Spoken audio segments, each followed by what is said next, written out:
Hi everyone, this is Aditi और ये video होने वाला है एसपीआई क्लर्क प्रीलिम्स के इंग्लिश सेक्शन का, जो मैंने अभी जस्ट थोड़ी देर पहले दिया है। भाई बहुत कम मार्क्स दिए हैं। आई डोंट नो प्रीलिम्स होगा कि नहीं होगा, मेंस तो थोड़ी दूर की बात है। और आई नो ये बहुत लेट है मेरा वीडियो, क्योंकि 5-6 तो एग्ज़ाम ही है, एक आध 2 दिन है। चलो ठीक है, जो भी एक आध 2 लोग देख लें और 2-4 चीज़ें सीख लें। तो अपने हिसाब से इस पेपर को, ये ऑलिव बोर्ड का मॉक है और कैसे मैंने क्वेश्चंस को समझा है, अप्रोच किया है, एलिमिनेशन टेक्निक कैसे यूज़ करा है, ये सारी चीज़ें होंगी। तो वीडियो थोड़ा लंबा होगा, but definitely I will try कि थोड़ा आप लोगों को कुछ समझाऊं। तो शुरू करते हैं पहले क्वेश्चन से। यहाँ पे इस टाइप के जो क्वेश्चंस आते हैं, इसमें दोनों कॉलम्स को मैच करना होता है। और तो मैं कैसे मैच करती हूँ कम टाइम में, क्योंकि मैंने एक पेपर दिया और 2-3 मिनट पहले मेरा हो चुका था ये। तो बहुत लोगों का हो जाता है, बट जिनका नहीं हो पाता है, मैं आई विश इससे कुछ ग्रास्प करें और आपके 30 आउट ऑफ 30 आए, मेरी तरह 28 नहीं। तो ठीक है। The men were frantically waving their arms. तो सबसे पहले तो ढूंढेंगे कि तीनों में से किसका इससे मैच करता है। ग्रामेटिकली भी सबसे पहले तो अर्थ होना चाहिए बात का कुछ, ठीक है। और दूसरा, अर्थ होने के बावजूद वो ग्रामेटिकली सही होना चाहिए। मेक है तो मेक ही होना चाहिए, मेक्स नहीं, मेक्स और मेक्स नहीं चलेगा। तो ठीक है। The men were frantically waving their arms, तो सीधा सीधा दिखता है, सो तो होगा नहीं, because they don't want a wet person in their car. No, that doesn't make any sense. The men were frantically waving their arms around to indicate they were in distress. तो ए ही तो भाई होना ही होना है। Options किस कदर दिए हुए हैं, ए ही तो होना ही होना है। भाई 2 ऑप्शंस आते हैं सीधा सीधा, ये ए और डी। A B D. चलो ए को फटाक से चेक कर लेते हैं, बी डी होगा क्या। August is the hottest month in the desert because they don't want a wet person in the car. No man, तो ये छोड़ते हैं हम। तो A B F C D, बिना बी एफ चेक किए ही हम बता सकते हैं कि भाई यही होगा, ठीक है। ये ऑप्शन सिलेक्ट करा क्योंकि बाकी तो एलिमिनेट हो गए ना। अब नेक्स्ट क्वेश्चन पे बढ़ते हैं। The ability to raise revenues from taxes. Revenue से टैक्स बढ़ाने, रेज रेवेन्यू, टैक्स से रेवेन्यू रेज करने की जो एबिलिटी है, इज अ, तो सीधा पता चलता है। इज अ फीमेल नहीं होगा, is a with per capita नहीं होगा, is a crucial aspect for the function of any state. तो हमने यहाँ सीधा सेट कर लिया कि ए डी तो होना ही होना है। तो ए डी है इसमें, ए डी कहीं, बस एक ही ऑप्शन है। फटाक से ये A D B C F check करने की जरूरत ही नहीं है। ए डी आया, फटाक से क्लिक किया, आगे बढ़ गए नेक्स्ट क्वेश्चन पे। चलो, अगर इंग्लिश रीडिंग करते हो तो 100 में से 70 चीजें खुद ब खुद सेट हो जाएंगी। देखो, देयर वाज अ गर्ल, तो भाई ऑप्शंस नहीं देखने हैं हमें अभी, कंफ्यूज नहीं होना है हमें अभी। There was a girl named Asha. कहीं भी कुछ भी पढ़ते हो, पता है तुमको नेम्ड आशा होगा यहाँ पे। तो भाई नेम्ड तो सीधा देख लिया, चलो फिर ये टिक कर लिया, सिलेक्ट कर लिया। Asha who lived with her mother, हाँ भाई परफेक्ट है, लगाओ आगे चलो। Next question, there comes a, तो देयर कम्स, ऑप्शंस नहीं देखने अभी। There comes a point in life, हम पढ़ते हैं तो क्या पढ़ते हैं, there comes a point in life, there comes a phase in life, there comes a time in life. हाँ, तो there comes a point, anchor, focus, situation, time, ये दोनों चीजें हम सेलेक्ट कर सकते हैं, ए और ई। When one of your favorite writers stops being your, मतलब एक समय आता है जब आपका जो फेवरेट राइटर है वो शायद आपको पसंद नहीं आता है। स्टॉप्स बीइंग योर फेवरेट, फटाक से इसको सेलेक्ट किया, क्योंकि भाई टाइम और डिटेस्टेड, टाइम तो हो जाएगा, डिटेस्टेड होगा क्या। When one of your favorite writers stops being your detested, no, that doesn't makes any sense. चलो ग्रामेटिकली भी गलत है, ठीक है। तो ये सब तब समझोगे ज़्यादा से ज़्यादा मैक्सिमम रीड करोगे, जितना ज़्यादा रीड करोगे, जितना ज़्यादा आर्टिकल्स पढ़ोगे, स्टोरीज पढ़ोगे, ये सारी चीज़ें ना, उतना ज़्यादा तुम पॉइंट आउट कर पाओगे गलतियाँ। Your brain is made to think, your brain is designed to think. ये सारी चीज़ें हम जब पढ़ते हैं तो बिना ऑप्शंस देखे हमारे दिमाग में आता है your brain is designed to think, made to think about difficult things to help you get to a point where you understand, what do you understand, dash, that you didn't understand at first। तो तुम पहले नहीं समझते थे, वो तुम समझ सकते हो। where you understand something, ठीक है। तो समझ आता है यार, your brain is made to think something. पहले वाले से मिलाओ, और जब पहले वाले में एलिमिनेट करो, दो पहले वाले से मिलाओगे तो 2-3 ऑप्शंस तो एलिमिनेट हो जाएंगे। फिर 2 जो बचेगा ना, उसमें से एक को सिलेक्ट कर लो, ठीक है, एक पे टिक कर दो, उसके बाद फिर मिलाओ। ये होगा क्या? वे यू अंडरस्टैंड, डिजाइन आता है थोड़ा सा, you understand, way you understand time that you didn't understand at first. No, तो भाई कुछ करना ही नहीं, इसको सिलेक्ट करो, आगे बढ़ो। चलो अब आ गया पैसेज। इतना टाइम हम नहीं देंगे इसको, क्योंकि देखने में ये काफ़ी भयानक तरीके से बोरिंग लग रहा है। हम बढ़ेंगे आगे फटाक से एकदम। चलो चलो, fast fast fast, even 1 second counts, ठीक है ना। तो ये बड़े बड़े क्वेश्चंस के चक्कर में पढ़ना ही नहीं है। देखो ये क्वेश्चन मैं ढूंढती हूँ सिनोनिम, ठीक है, इसमें ये सिनोनिम्स कर लेना है, और एक एंटोनिम्स आएगा मे बी, वो भी कर लेना है, ठीक है। तो देखो, which of the following is synonym of the word impoverished? Options नहीं देखते हैं अभी। impoverished का मतलब क्या होता है? इंग्लिश थोड़ी अच्छी करनी पड़ेगी, ठीक है।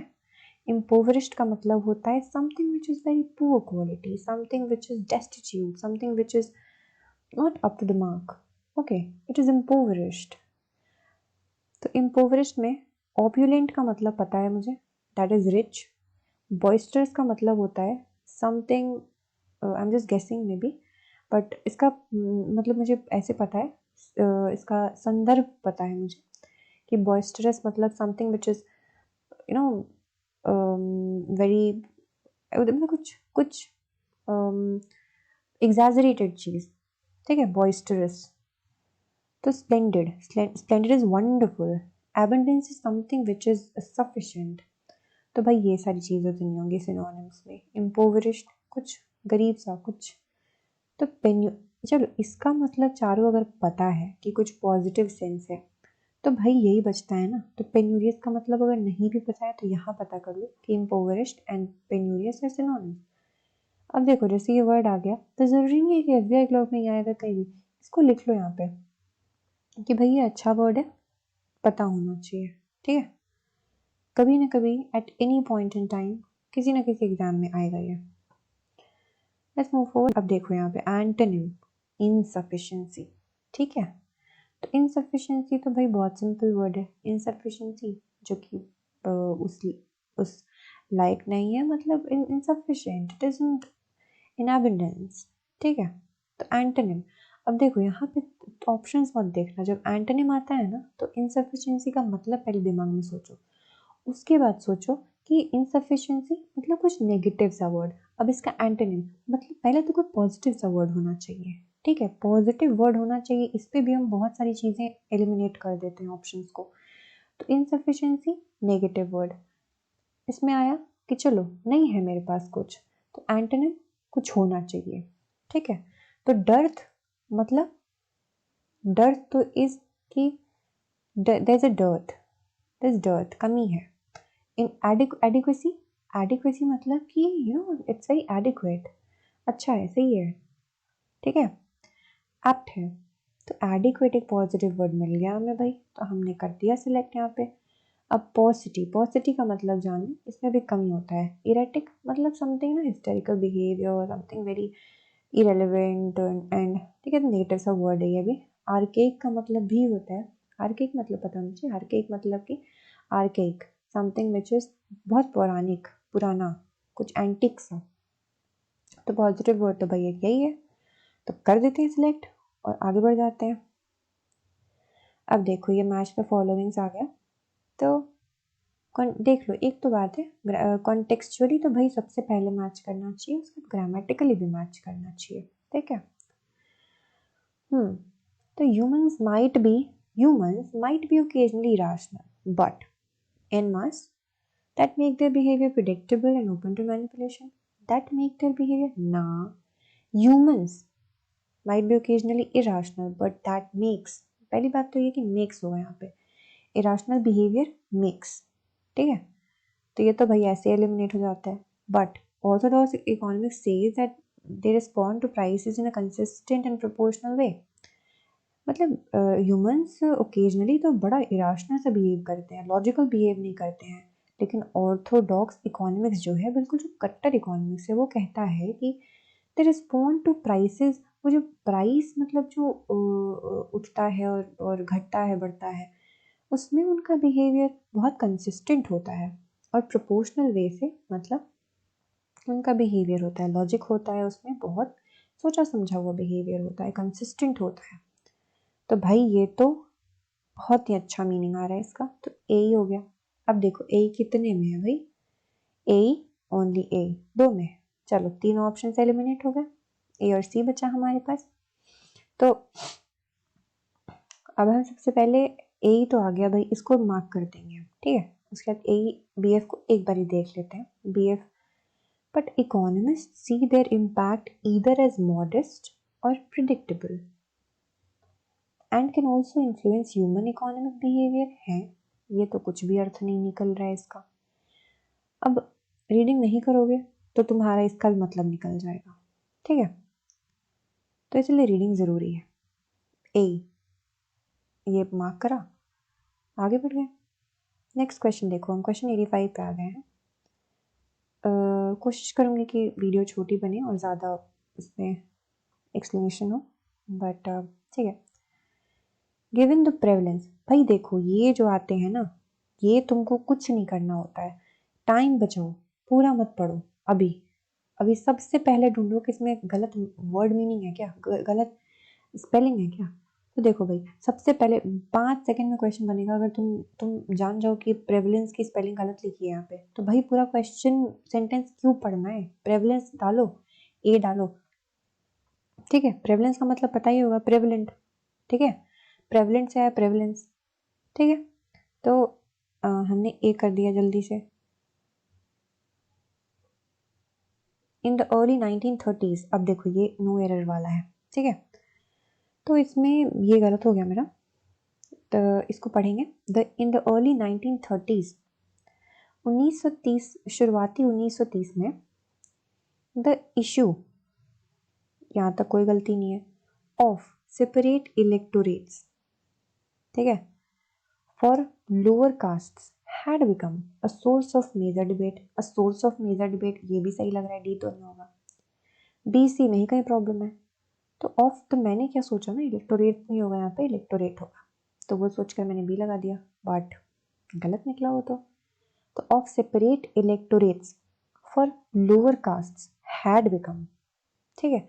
हैड बिकम गलत है भाई यहाँ पे। Lower in early 1930s the issue of separate electorates for lower castes became a source of major debate। अब देखो सही लगता है, became a source of major debate, तो वही है बस। A woman who legally adopts a child is, भाई इसमें बहुत सही है, कोई एरर नहीं लग रहा। entitled to maternity benefits since a period of 12 weeks है, since a period of 12 weeks ना, मतलब वुमेन जो है वो चाइल्ड को जो अडॉप्ट करती है वो इंटाइटल्ड है टू मैटर्निटी बेनिफिट्स, उसको मैटर्निटी बेनिफिट्स मिलेंगे। सिंस अ पीरियड, सिंस नहीं होगा, फॉर होगा, for a period of 12 weeks. If you read, तुम बहुत ईजिली आइडेंटिफाई कर पाओगे कि for a period of 12 weeks, ठीक है। किसी को जेल की सजा मिली for a period of 70 years, whatever, ठीक है। तो for a period of 12 weeks. चलो आगे बढ़ते हैं। हर first book were, her first book were, no, her first book was, ठीक है, या फिर इज, वॉज या इज होगा, तो कर दिया, ये आगे बढ़ गए। नेवर हैड शी थॉट, ये बिल्कुल सही लग रहा है। Never had she thought she would go on the trip, that's also very correct. Without her best friend, that's also very correct. That too on she birthday, भाई बहुत easy है ये बताने की जरूरत नहीं है। That too on her birthday, ये होगा, तो शी तो होगा नहीं, ये तो इजीली आइडेंटिफाई कर सकते हैं। नेक्स्ट पे चलते हैं। Running is good for your mental and physical health, ठीक है। देखो क्वेश्चंस भी पढ़ते हो तो आई वुडंट रेकमेंड कि बहुत फास्ट फास्ट पढ़ लो क्वेश्चन। देखो सबसे पहले इसको पढ़ने ज़्यादा जरूरी है ना, कि कभी कभी क्या होता है ना, वो तुमको क्वेश्चन में जो मोस्टली पैटर्न में जो प्रीलिम्स का पैटर्न होगा कि करेक्ट ढूंढो, इनकरेक्ट ढूंढो, तो अगर वो हमेशा इनकरेक्ट पूछते हैं ना, तो उनको चाहिए होता है कि स्टूडेंट की का फोकस चेक करते हैं कि ये इनकरेक्ट, मतलब देखो कि करेक्ट पूछ रहा है कि इनकरेक्ट पूछ रहा है, ठीक है। Mark no correct, no correction required is your answer if the statement does not need any correction, ठीक है। चलो, running is good for your mental and physical health, ये सब सही है, बट इसको हमको देखना है सही है कि जो ब्लैक वाला पोर्शन है। And do not require any equipment, ना भाई, अगर रीडिंग करते हो ना, ग्रामर ग्रामर नहीं भी पता है ना, फिर भी पता होगा कि running is good for mental and physical health and does not require any equipment, does not पता होगा तुमको, ठीक है, क्योंकि तुमको पढ़ते ही लगेगा कि भाई ये कुछ गलत पढ़ रहे हैं। जैसे हिंदी में होता है ना कि लड़की बोलेगी कि मैं खा रहा हूँ, तो तुमको पता होगा कि गलत है, क्योंकि तुम हमेशा उसी से सराउंडेड रहते हो कि भाई लड़कियाँ बोलती हैं मैं खा रही हूँ, ठीक है। तो वैसे ही होता है। And does not require any equipment, तो सीधा कर दिया। इसमें ज़्यादा ये सब ऑप्शन नहीं देखेंगे, ऑप्शन जब देखेंगे जब कंफ्यूज होंगे। पहले क्वेश्चन पढ़ के अपने दिमाग में सोच लेंगे कि भाई मेरा दिमाग क्या क्या कहता है कि क्या सही होगा, फिर ढूंढेंगे कि क्या जो मेरा दिमाग कह रहा है वो है यहाँ पे, फिर उसको सिलेक्ट करेंगे और सिलेक्ट कर लेंगे उसको, ठीक है। उसके बाद सिलेक्ट कर लेंगे, उसके बाद देखेंगे कि भाई और कुछ बेहतर ऑप्शन है क्या। The world economy was slow recovering from the devastation caused by the COVID-19 pandemic, but that is only partial, so less. पढ़ते पता चलेगा the world economy was slow recovering, नहीं भाई, slowly recovering, ठीक है, slowly recovering। दिमाग में मेरे कह दिया कि slowly recovering होगा, अब ढूंढेंगे slowly recovering है, तो the world economy is slowly recovering, mark कर दिया। फिर देखेंगे कोई बेहतर ऑप्शन है इसमें, और कुछ हो सकता है, नहीं हो सकता है, तो इसी के साथ बढ़ेंगे फिर। 92. If you had stuck your leg into the fire, you could have required medical attention. भाई ये बिल्कुल ही गलत है। You could have required, कुछ ग्रामर नहीं, सीधा पता चल रहा है। could have required में प्रॉब्लम है भाई, नो रिप्लेसमेंट रिक्वायर्ड, तो इसका आंसर नहीं होगा। तो if you had stuck your leg into the fire, मेरा दिमाग कहता है कि would have required, you would have required, ठीक है। तो यू वुड हैव रिक्वायर्ड है यहाँ पे। और भाई ये सब तो बेकारी बिल्कुल करा था मैंने, तो मुझे बिल्कुल एकदम अर्थ का अनर्थ लगा। द चाइल्ड वॉज वेलिंग, ठीक है, चाइल्ड बेसिकली वेल ही करते हैं, दे क्राई, दे नैग, दे, ठीक है। द चाइल्ड वॉज वेलिंग, ये पता होना चाहिए तुमको स्पेलिंग। ये नहीं, इसी में कंफ्यूज है कि डबल एल तो नहीं होगा कहीं यहाँ पे। पढ़ोगे तभी तो ये सारे वर्ड सामने आएंगे, और तभी तो देखते पूरा पढ़ने का भी जरूरत नहीं पड़ेगा। देखो रॉन्गली स्पेल्ड और इनअप्रोप्रिएट, तो ज़्यादातर तो भाई इसमें रॉन्गली स्पेल्ड ही होता है। फर्स्ट इंस्टेंस में रॉन्गली स्पेल्ड ही ढूंढोगे तुम, क्योंकि फर्स्ट इंस्टेंस में रॉन्गली स्पेल्ड में ही तुमको आंसर मिल जाएगा फटाक से। The child was wailing, outburst, throughout, procedure, procedure की स्पेलिंग बकवास है, प्रोसीजर होगा। आगे बढ़ो। The following year midst the pandemic, देखो रीडिंग करते हो तो पता होगा, the following year amidst the pandemic होगा, ठीक है। मिड्स हमेशा लगता है इन द मिड्स ऑफ, ठीक है, in the midst of the pandemic, तो अगर in the midst of the लगाएंगे फिर से ही होगा ये। The following year midst the pandemic नहीं होगा, ठीक है। If he could have known that he was an orphan, तो इतना पढ़ना क्यों है। ऑर्फन देखो, टेंडर, टेंडर की स्पेलिंग बिल्कुल गलत लिखी है। Tender is something delicate, something very tender, very soft, ठीक है। तो TNDR होगा, फटाक से बी लगाया और 5 सेकंड बचाए अपने, आगे बढ़ गए। Australia is always seem to struggle with, ये मैं क्यों पढ़ रही हूँ। इंडिस्पेंसिबल की स्पेलिंग बकवास लिखी हुई है। इंडिस्पेंसिबल का शाब्दिक अर्थ होता है अपरिहार्य, something which is very much mandatory, which is bound to happen. तो इंडिस्पेंसिबल तो सीधा करा इसमें, बाकी क्यों पढ़ना है, एग्जाम दे रहे हैं यार, कोई यहाँ पे 5 घंटे मेरे पास नहीं है कि सारा पढ़ेंगे उसका अर्थ निकालेंगे। ट्रिक्स देखो, ट्रिक्स नहीं मतलब खुद के दिमाग को वैसे सेट करो कि दिमाग शॉर्टकट निकाल ले फटाक से, प्री में तो भाई निकाल ले कम से कम। तो इंडिस्पेंसिबल, आगे बढ़ते हैं। दे offer solutions for navigating short when, अरे ये तो स्पेलिंग नहीं है, ये वर्ड एक्सचेंज है। तो वर्ड एक्सचेंज कभी कभी कुछ लोगों के डिफिकल्ट हो जाता है, तो इसको हम कैसे करेंगे। दे ऑफर सॉल्यूशंस, ठीक है, ये सही लग रहा है। सोल्यूशन तो ऑफर ही करेंगे ना, किसी को सोल्यूशन अगर हमारे पास है तो ऑफर ही करेंगे। तो ये ए तो भाई यहीं पे रहेगा क्योंकि फॉर आ नहीं सकता है। They for solution, they navigating solution, they short solution, they went, ए तो भाई होगा। तो ए एक्सचेंज नहीं हो रहा है, तो ए एक्सचेंज नहीं हो रहा है, तो ये ऑप्शन बिल्कुल गलत हो जाता है। अब बी बी डी है, ठीक है। They offer solutions for communicating and navigating conflict, but they stop short of pointing out when to exit. ये मुझे सही लग रहा है क्योंकि stop short of pointing out when to exit. Short to exit होगा नहीं, navigating to exit होगा नहीं, for to exit होगा नहीं, offer to exit होगा नहीं। तो E भी तो रिप्लेस नहीं हो रहा है यार। और एक BD है, BD को देख लेते हैं। They offer solutions.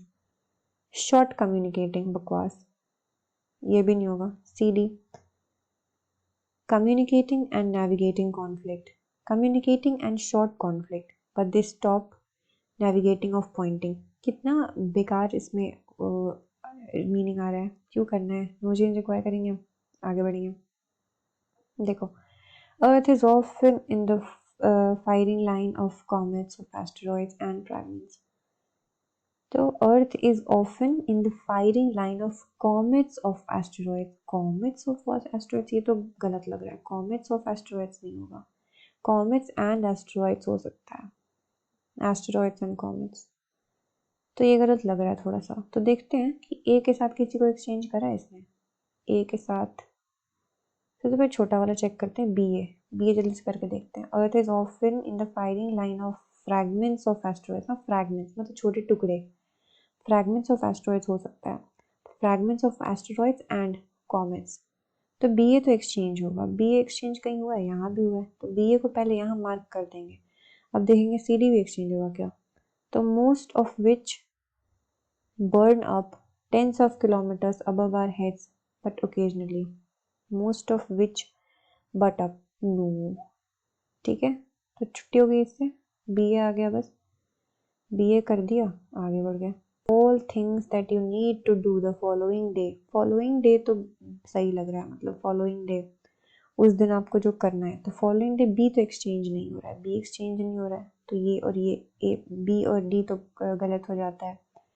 तो सी को चेक करते हैं, C B, list of all the things that you need to do the following day और things that are, B exchange नहीं हो रहा है ना, तो ये तीनों ऑप्शन एलिमिनेट हो जाते हैं, तो हमारे पास बचता है ई डी, ई डी करते हैं, अगर हुआ तो हुआ, नहीं तो नो चेंज कर देंगे। List of all things that you need to do the following day और things that are currently in your think mind, तो बिल्कुल ही बेकार है। इन योर थिंक माइंड कैसे हो सकता है, इन your conscious mind, in your subconscious mind, in your active mind, ऐसा कुछ होगा ना, माइंड थिंक माइंड कैसे हो सकता है, माइंड कैसा, ठीक है। तो कॉन्शियस देखो यहाँ पे दिख रहा है, तो ई डी एक्सचेंज करा है इसने, in your conscious mind, then you can pick them the next day and not think about them, बिल्कुल सही है, जल्दी से मार्क किया, आगे बढ़े। आप देखो यहाँ पे वही है चेंज वाला, इनएविटेबल का मतलब होता है which is obvious, which is mandatory, which is bound to happen, ठीक है, कि मेरा इनएविटेबल है कि एग्ज़ाम क्लियर होगा, ऑब्वियस है कि एग्ज़ाम क्लियर होगा।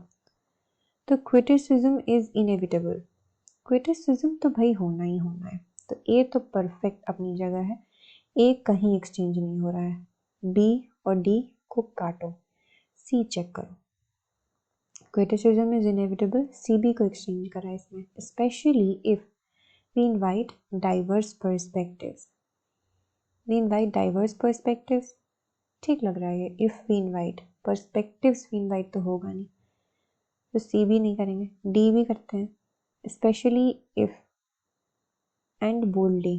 स्पेशली बोल्डली वी इनवाइट, नहीं ये भी नहीं होगा, नो चेंज करो। और ऐसे भी पता है, अगर तुमको इंग्लिश पढ़ते नहीं हो ना ज़्यादा तो प्रॉब्लम होगा, नहीं तो तुमको ये सब पढ़ते पता चल जाएगा कि नो चेंज रिक्वायर्ड होगा। क्रिटिसिज्म ऑब्वियस है, खासकर अगर हम इनवाइट करते हैं डाइवर्स बहुत भिन्न भिन्न प्रकार के पर्सपेक्टिव्स को, और बोल्डली एक विजन को हम ले आउट करते हैं, सामने प्रस्तुत करते हैं, रखते हैं, तो ये नो चेंज रिक्वायर्ड होगा। और फिर बस इतना ही, 100 क्वेश्चंस हो गए। बाकी मैथ्स और क्वांट्स में क्वांट्स और रीजनिंग उतना अच्छा परफॉर्म नहीं करा है कि एक्सप्लेन करूँ। एक्सप्लेन क्या करना है, प्रैक्टिस करनी है अपना मैक्सिमम। और देखो मेरे हिसाब से प्रीलिम्स में हमेशा दिमाग को फ्री रखो। जिस at that point in time अगर दिमाग कह देना, कितना भी इजी क्वेश्चन है कुछ भी, अगर दिमाग उस पॉइंट इन टाइम में कह दे कि अदिति क्वेश्चन ये मत बनाओ, अगर दिमाग उस क्वेश्चन को देख के हरक जाए ना, तो फिर छोड़ दो उसको स्टार मार्क करो, और एक बार खुशी खुशी जितने क्वेश्चन होते हैं करके फिर दोबारा हो, तो दिमाग तुम्हारा कॉन्फिडेंट रहेगा कि हाँ जो आता था वो कर लिया है, अब जो कर रहे हैं ऊपर ऊपर कर रहे हैं, अब जितने एक्स्ट्रा मार्क्स हम लेकर आ जाए, कितना भी खराब पेपर हो, कितना भी डिफिकल्ट पेपर हो। अब देखो हमने कुछ क्वेश्चंस पीछे छोड़ दिए थे जो कि एग्ज़ाम नहीं है तो दिमाग से निकल गया था, तो हमने पैसेज के क्वेश्चंस छोड़ दिए थे, ठीक है। ये बहुत इम्पोर्टेंट है, ये नहीं छूटना चाहिए। ये लास्ट में सारे क्वेश्चंस कर लो, फिर आओ और आराम से इसको पढ़ो और करो। तो देखो, for the first time, ripe researchers have proven that multi-gene bioengineering of photosynthesis increases the yield of a major food crop and field trials. ठीक है, it is about context, समझ में आ रहा है। तो क्वेश्चन देख लो, which of the following statements will be the reason of food scarcity by 2030? सबसे पहले 2030 ढूंढो इसमें। According to UNICEF, by 2030, more than 660 million people are expected to face food scarcity and malnutrition. ठीक है, अब देखो यहाँ पे सीधा बता रहा है कि 2 of the major causes, यही है हमारा answer, of this are insufficient food supply chains. सबसे पहले देखो यहाँ पे कुछ सप्लाई, लास्ट में देखो कुछ सप्लाई चेन से रिलेटेड है, नहीं है, तो एक रीज़न ये तो नहीं है। And harsher growing conditions for crops due to climate change. अब कुछ हार्श ग्रोइंग कंडीशंस के बारे में है, harsh condition of growth of crops, ये रहा, इसको मार्क करेंगे और आगे बढ़ेंगे। अब देखो, which of the following statement is the result of research conducted by researchers under RIPE project?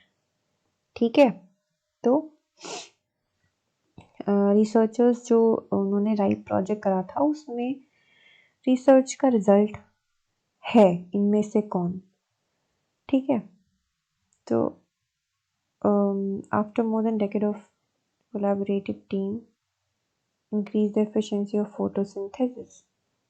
ठीक है, तो greater yields without loss of quality. देखो यहाँ राइप वर्ड, यहाँ पे राइप वर्ड है तो राइप वर्ड ढूंढेंगे, और यहाँ पे सीधा सीधा है कि resulting in greater yields without loss of quality.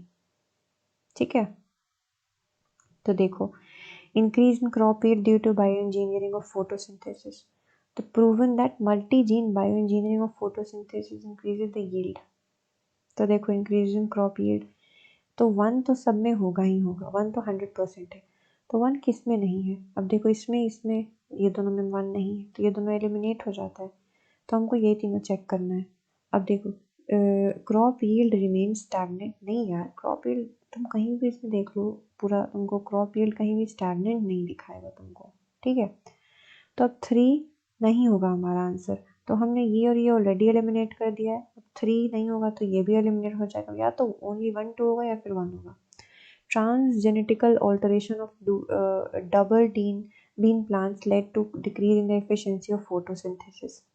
ठीक है, तुम देखो यार, यहाँ पे कहीं तुम एक देखो, इसमें कुछ नहीं करना है, इसमें तुमको सिर्फ और सिर्फ ऊपर ऊपर से बस ढूंढना है ट्रांसजेनेटिकल ऑल्टरेशन।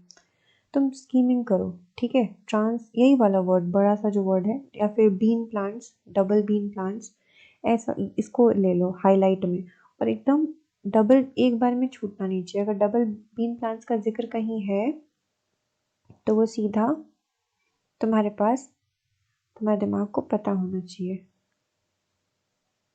ठीक है, हमने यहाँ तक कर लिया जहाँ एरो दिख रहा है। नहीं, नहीं है इसमें कहीं। अब देखो, आते हैं आगे। नहीं है इस लाइन में भी।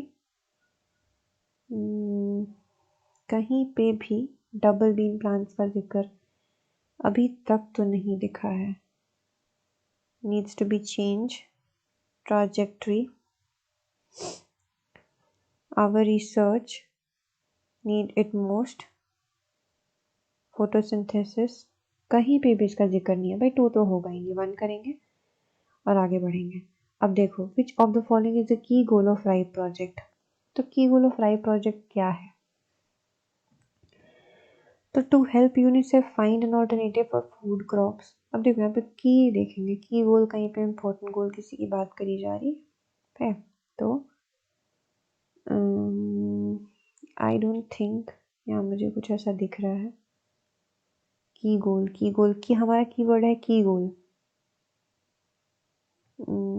ठीक है, improving access to food and improving sustainability, 2 of the major causes। हाँ देखो, यहाँ पे की गोल्स मिल गया, सीधा की गोल्स दिख रहा है। यहीं पे हमारा आंसर है, कहीं नहीं जाना है।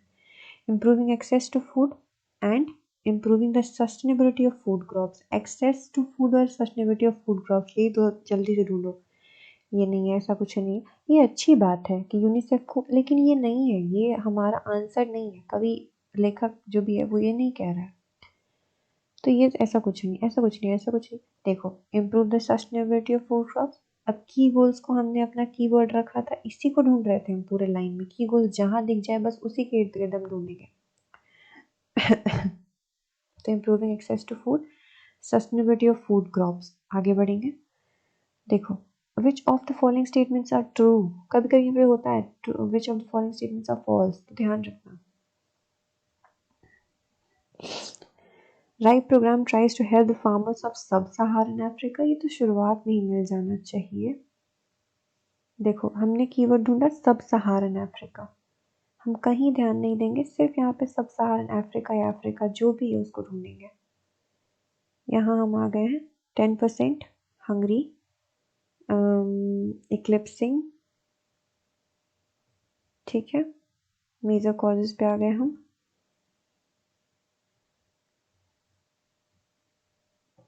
देखो, सब सहारन अफ्रीका को ढूंढना है। देखो यहाँ पे सीधा सब सहारन अफ्रीका दिख रहा है।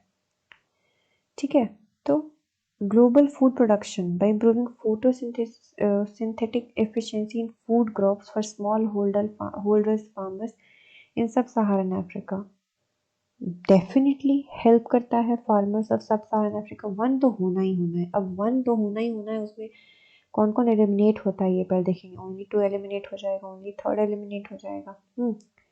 अब मेरे पास 3 ऑप्शन है, 1, 1, 2 और ये 1, 3। तो हम सबसे पहले दूसरा वाला देख लेते हैं।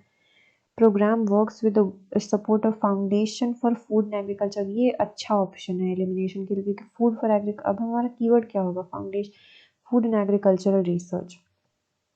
तो हम यहाँ इसमें हमने ऊपर तक देख लिया। आई डोंट थिंक था ऊपर। देखो, with support from foundation for food agriculture research, support है इसका। तो 1 और 2 तो डेफिनेटली होगा।